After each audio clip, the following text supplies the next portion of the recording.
Hello and welcome to the program. We'll figure out what the name of it is after we get this better edited. But my name is Barry Wayne Adams. I live in Marshall, Michigan. And the purpose of the program is going to be somewhat startling, although it's a very low production program. You're not going to see buzzers or whistles or any of those kind of things, but we are going to give you very startling information about the true nature of our government and how it is actually written into the law. And as long as we know how to interpret the significance of how it's written into the law, we can better understand what we really have. Now, the takeaway from this program, by the end of this program, hopefully, you will understand how our government has been converted into a system of corporate fascism. And actually, it's most accurately defined as a de facto corporate fascist police state administered by martial rule. And when I use these terms, of course, a lot of you already are rolling your eyes back in your head. But we're going to show how that is actually a very precise definition, and it's been around for a long time, but we don't understand the significance of it. That's the problem with the nature of government, is it's not easily discerned from face value, and sometimes we have to rely on indirect means to fully comprehend what's going on. Now, when I say our government is a system of corporate fascism, I am saying that it is the exact same type of government that existed back during the time of Nazi Germany and fascist Italy. They're, in fact, exactly the same type of government, and we're going to show you why and how. First of all, this method of, over time, converting a constitutional republic into a system of corporate fascism actually goes back to ancient Rome, when it was initially a constitutional republic, but it wasn't converted to a system of corporate fascism, but imperial fascism. And they did that by deifying Julius Caesar with various titles, which we will show are the exact same things that are going on in our government, but done under more secular and legalistic labels.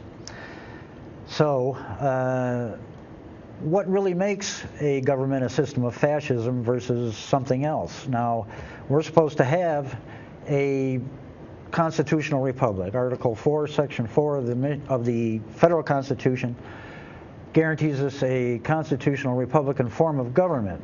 But does that really mean anything when we look at the global use of the term republic? Now, Red China considers themselves to be a people's republic. Iran considers them to be an Islamic republic. Saddam Hussein's regime was the Republic of Iraq. The R in USSR meant republic. So republic really doesn't mean much in terms of some sort of grandiose and sanctimonious definition of government. Anything can really define itself as government, as a republican form of government, as long as you're voting for somebody else to make the laws, and however that occurs, no matter how corrupt, you can still call yourself a republic. And that's what's happened in this country. And the way it's happened was the same set of devices that were used back in ancient Rome, but they were also used in Nazi Germany and fascist Italy. And it was done by initially having a republican form of government, putting out to the people, oh, you know, you guys are going to be able to vote for your representatives who will be making the laws for your benefit. But within not too much time, a catastrophe occurs that is an attack against the state, and the government, the head of the government, declares a state of emergency, which we will show is actually the declaration of martial law, and then summarily puts the country under martial law, and then you have your instant police state. But what makes the system of government a system of fascism, particularly corporate fascism,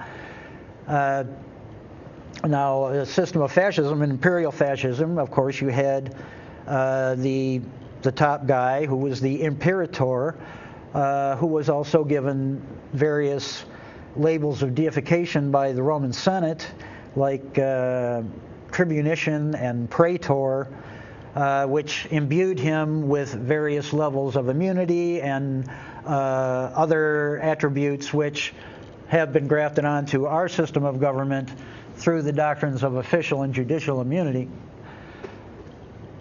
But what turned Rome into a system of fascism is the conversion of the local organs of government into what were then called municipia, from which we now have our word municipal or municipality, and that's where that came from. And a municipium was essentially a corporation, a corporate form that was imbued with the dictatorial powers of the Caesar, the imperator, which was the military dictator. Our version is commander-in-chief. Now we mindlessly will tell you the president is commander-in-chief, but don't understand how that parallels with a system of fascism. In Germany, Hitler was called, now this is the partial history we get. We learn in the history books in our public schools he was called Führer, but his entire title was Führer Principe, which means the first leader. Führer means leader. Führer Principe means first leader, which means is the equivalent of commander-in-chief. And the same equivalent with Mussolini, who was Il Duce, the head leader. So these same kind of devices happened in Nazi Germany in 1933. The attack on the Reichstag created the Hitler's invocation of Article 48, the Emergency Enabling Act. Same thing happened in the United States. Same thing happened in fascist Italy. Parallel events happening. And actually, while Hitler and Mussolini were actively turning their systems of government into systems of fascism, and they did that by displacing the constitutional forms of government with corporate forms, actually corporations, either what we call in our country public corporations or municipal corporations, displacing the regular organs of government with what was called in Germany organs of cooperation, which was legally a corporation, and in fascist Italy were called syndicates, and that was essentially a form of corporation. And you'll find that fascism shows itself in its alternate labels, which are cooperativism and syndicalism. And still today, in the Spanish-speaking nations, the abbreviation for corporation, which in our country is the INC, Incorporated Inc. period, in the Spanish-speaking countries is S.A. Which is an abbreviation for Sindicato Anonimo, translated as anonymous syndicate, which is the function of a corporation, as we speak further on it. But when you read it from history books and university professors describing the nature of fascism and what went on in Germany and Italy during World War II, they never go into the most crucial component of what fascism is, and that is in its restructuring of the government into corporate forms. And that is exactly what has happened in this country, and it happened in schools when you're taught about the Civil War. It was so important to weigh heavily on the issue of slavery, whereas one of the real issues of the Civil War was the reluctance of the southern states to take on this agenda of turning the government into a system of fascism, by corporatization. So we can show that in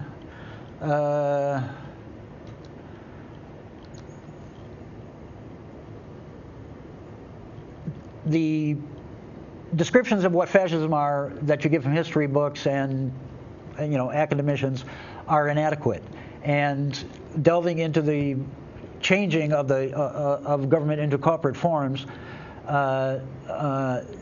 is what needs to be addressed, because that is what makes fascism, and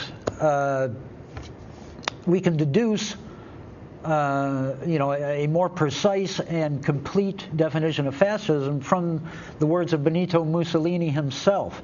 And he said two very important things. And everything I'm saying here, if you're still watching and haven't rolled up your eyes and said, "Oh, here's the primary cucologist of the conspiracy theory group going on a rant," I want you to go online to various sources, and you will find, and especially to the law library, because I'm going to start bringing out, almost to the point of boredom, various legal references that are, straight out of the law library. But from Mussolini, we got two very important definitions of fascism, from which we can actually see how the United States and each individual state has been converted into a system of corporate fascism. And these two things were, number one, fascism is corporativism. And of course he said it in Italian, and I'm not even going to pretend to try to speak it that way, but corporativism is fascism. And that means that fascism is the conversion of the entire society into a system controlled by corporations, whether public or private. And part of the fascism is not just what's happened within the government, but outside of the government, by the takeover and control of all the different markets, commodity markets, whatever, by corporate forms, and how those goods and services are brought to us, again, through corporate forms. Excuse me. So we will show that, in fact, everything's been changing, and it's very obvious in the private sector. You hardly have any kind of economic endeavor that is not a corporation, which essentially is an extension of the state. Corporations are extensions of the state. And whether you're a private corporation and think you're running your own business, you'll start to think again after you hear what's going on here. The second thing Mussolini said was fascism is the uniting or merging of the military, corporations, and the government. Now, how is that done? How can they all become one? They're supposed to be separate different things. Well, we're going to show how they are, in fact, held out to the public as being separate things, but in fact they are the same. They are facets on the same jewel of malversation, meaning corruption, and they only take these different faces in order to deceive the general public. So fine, let's see how the government has been turned into corporations. Now, we'll start from the bottom up. Or no, we can go from the top down. That's probably the best way to go. Because it is a pyramidal structure, which we will, look on the back of your dollar bill. We'll show how this pyramidal structure actually works. And we're going to be looking for Title 28 of the United States Code, Section 3002. All of this, the changing of the government into corporate forms, all of this has been written into law, and it's because of our lack of understanding what the alternate labels for these things are that actually indicate a system of fascism, but we don't understand the significance of it because this alternate label deceives us as to what it really is. We'll show how. Plus, of course, the fact that the American public are so, shall I say, obsessed about being self-entertained and not having to learn the basic things that Americans should be learning in order to be able to be a viable voter and participant in Republican government. So there's my little sermon for the second, and let me get to 28 U.S.C. 3002. Okay, 28 U.S.C. 3002 is a set of definitions and general provisions of the federal debt collection procedure. That's not the right one, John. That's not what I'm looking at, John. You can go back to me, yeah.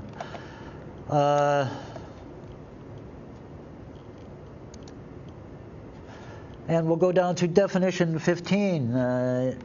United States means a federal corporation. Now, I don't have the graphic for it, but we'll put it up while I'm reading that. So here at 28 U.S.C. 3002, paragraph 15, sub A, the federal government admits itself to be a federal corporation, a corporate form.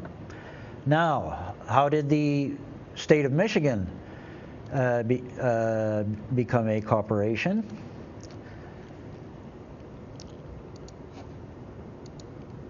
And that happened at the federal level because, and this is another one of the things that you will say, oh, here's the nut case or whatever, but what really happened, the real outcome of the Civil War was that the federal government conquered the several states. Prior to the Civil War, each of the several states were each its separate own country, individual country, like France or Germany or Austria. You know, Virginia was a separate country from North Carolina, which was a separate country from Massachusetts. Each were their own separate sovereign country, and that was lost. And again, that was part of the dispute, which is given diminished revision by being termed the issue of states' rights. The manner in which the states each became corporations were done both at the federal level and at the state level, and through a series of political machinations that occurred through the I think it was called the Declaration of Interdependency.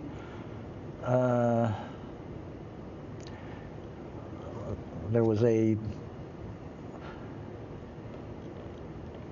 lobbying effort during the 30s into the 60s to get the states to, finally convert into corporate forms, which Michigan finally did in 1963. But at the federal level, each of the states became sub-corporations of the federal corporation by virtue of Title IV of the United States Code, Section 105, Paragraph A, no person shall be relieved, and this is how they slip this stuff in under the door. No person shall be relieved from liability for payment of, collection of, or accounting for any sales or use tax levied by any state or by any duly constituted taxing authority therein, having jurisdiction to levy such a tax on the ground that the sale or use with respect to which such tax is levied occurred in whole or in part within a federal area. Now here's the kicker. And such state or taxing authority shall have full jurisdiction and power to levy and collect any such tax in any federal area within such state to the same extent and within the same effect as though such area was not a federal area. Now, didn't they blur the lines between the state and the federal entities through this use of the corporate form? That's how they did it at the federal level. Now, let's go to how it happened in the state. Now, I was remiss in not bringing one of the books that I wanted to have, but we'll plow past that, and we'll show how each of the how the state of Michigan in particular. Now, each and every state did this, but it's, it didn't all happen all at once within the same week with all 50 states. It happened over a decades-long process, but eventually, and of course you don't even notice it because what we should have known as Michigan, which would have been a constitutional republic known as Michigan, is now called the state of Michigan, represented in all capital letters. That is the corporate form. And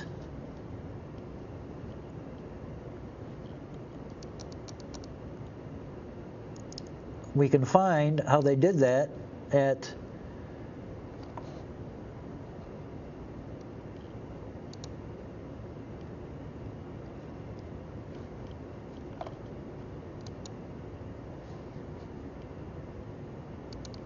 Article 5, Section 2 of the Michigan Constitution in 1963, which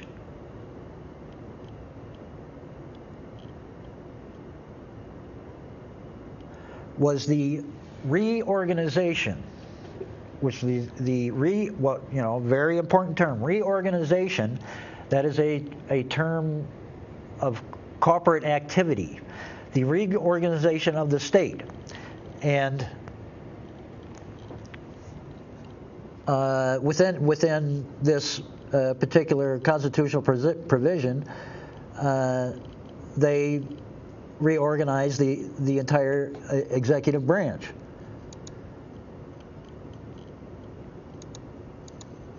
Now, to show that this is not just something that happened within the United States, because once we get through all this and show how in fact, what happened during the Civil War and how the federal government took over the several states was, in fact, the same sort of dynamics that just happened a couple decades ago in Europe when, but it was accomplished by treaty in which all the individual countries in Europe combined together to create the European Union, which was a super sovereign entity.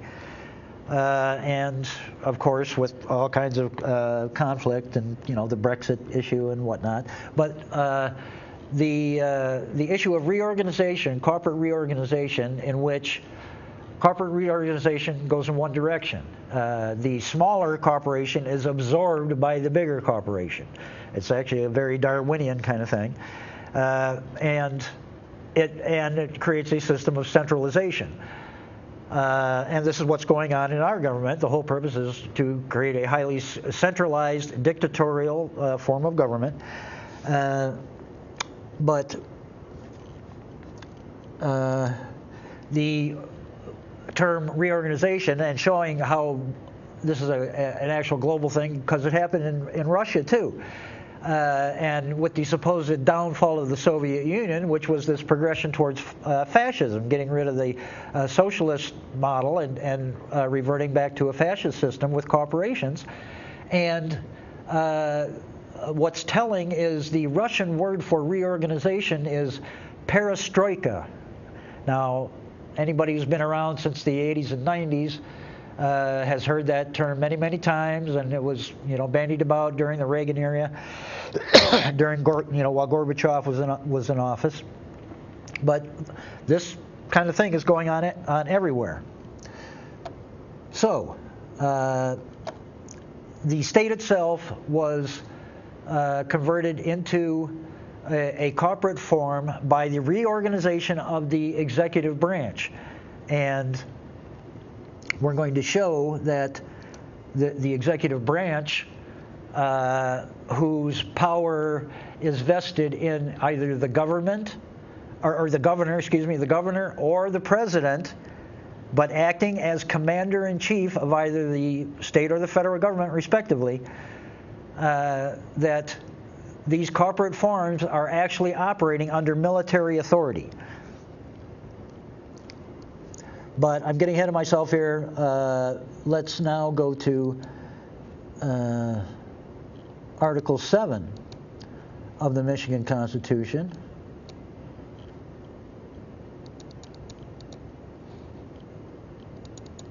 Okay, so we see how the state was converted into corporations by the reorganization of the executive branch under emergency executive authority, as we'll see. But here's the trickle down. Now we have to go to Article 7 of the Michigan Constitution of 1963, and we see at Article 7, Section 1, each organized county shall be a body corporate with powers and immunities provided by law. Okay, and that explains everything. The reason to turn government entities into corporate forms is so that you can attach immunity to their action and make it so that the actions of government officials are above reproach and accountability. So that's how they did it with each county. Then let's go to Article 7, Section 17. Each organized township shall be a body corporate with powers and immunities provided by law. Again. And then Section 21 of Article 7 again. The legislature shall provide by general laws for the incorporations of cities and villages. Such laws shall limit their rate of ad valorem property taxes for municipal purposes and restrict the powers of cities to borrow money and contract debts. Each city and village is granted power to levy other taxes for public purposes, subject to limitations prohibited by this Constitution or by law. But the important part, of course, is they now have the capacity to become corporate forms, which are their businesses. They are, commercial forms legalistically. They are, fictional persons, and that's a sidetrack that we'll have to go on a little bit down the line. So,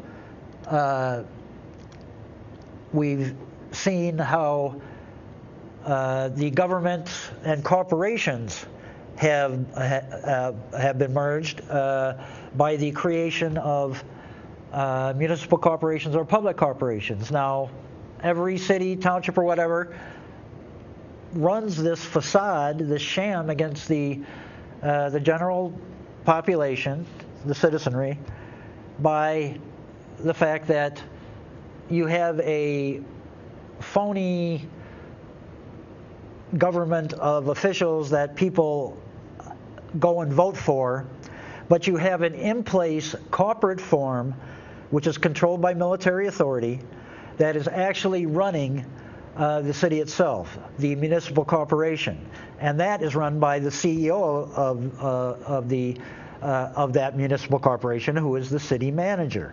That is the person who really runs the thing, and he exercises dictatorial authority over how things are run. The mayor and the city council people and those people, all they have the ability to do is provide suggestions to the corporate managers, and maybe their voice will be heard. Okay, so government and the government and corporations have now become the same thing. The government are a nesting pyramid, a pyramidalized structure of corporate forms. Okay, so now how do we get to the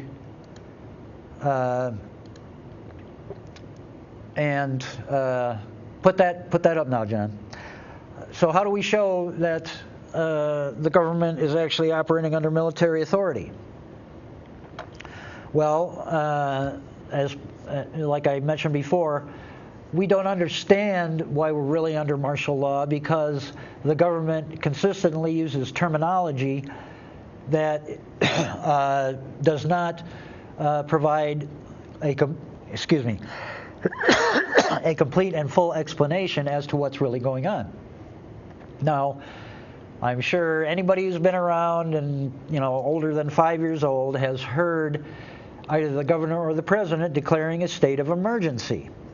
Now, what we're not being told, and what corporate media, the major broadcast news outlets, what they will never say or provide the equivalence to show the significance of, is to show that the declaration of a state of emergency is the same thing as declaring martial law. Now, when this happens in another nation, our news outlets are very quick to say, back when the bombing happened in Paris a couple years ago, and I think it was President Hollande, declared a state of emergency and put the country under martial law. All the news outlets were very clear about it. The country has gone under martial law because the president declared a state of emergency. Same thing happened again, and this was printed out in USA Today, I remember, back when Desert Storm, and we first went into Iraq. And the first thing we did when we got into Baghdad is, this was the second one, when we went into Baghdad the second time. And the first thing we did was we installed a provisional government, and the first thing that they did was they declared a state of emergency and put the country under martial law. And then again, this was back in, I would say, 2006 or 2007, again in USA Today. The Prime Minister of Indonesia was in New York City visiting the United Nations, there to make speeches and be at a conference or whatever, when suddenly there was an outbreak of large outbreak of riots in his country. Well, from New York City, the Prime Minister again declared a state of emergency and put the country under martial law.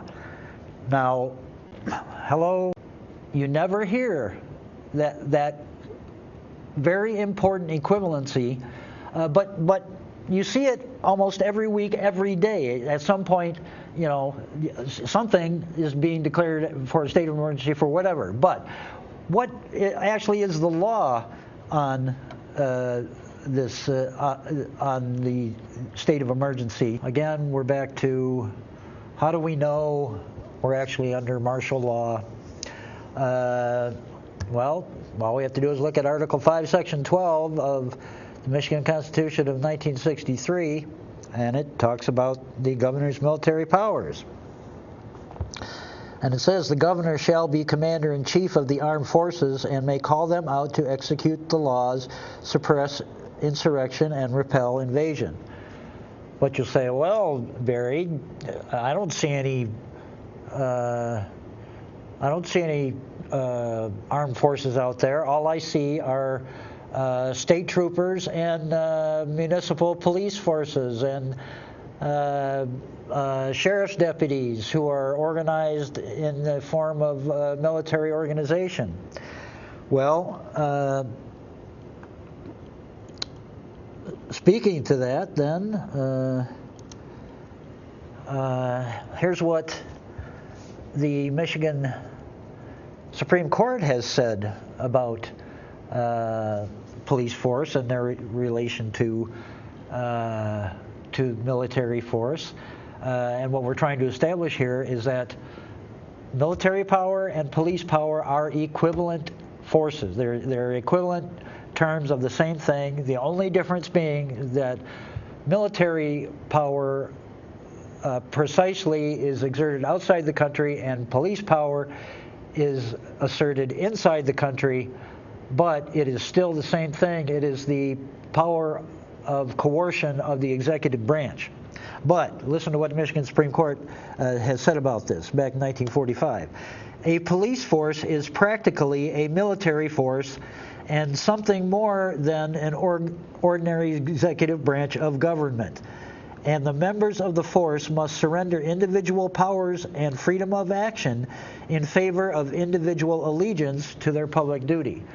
Now, does that describe police and military as essentially being equivalent?